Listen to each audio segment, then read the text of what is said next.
Conversions.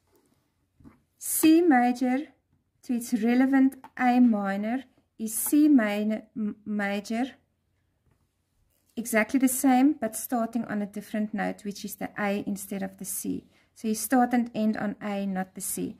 Convert C major to its relevant harmonic minor, A harmonic minor. You take the C major with a sharp 7th scale degree. Convert the C major to its relevant melodic minor, which is melodic A minor, upwards, is the C major with a sharp 6 and a sharp 7th scale degree. Convert your C major to its parallel minor, which is C minor. Natural C minor is going to be the major C major with a flat 3, 6, and 7 scale degrees. So it's flat 3, flat 6, and flat 7.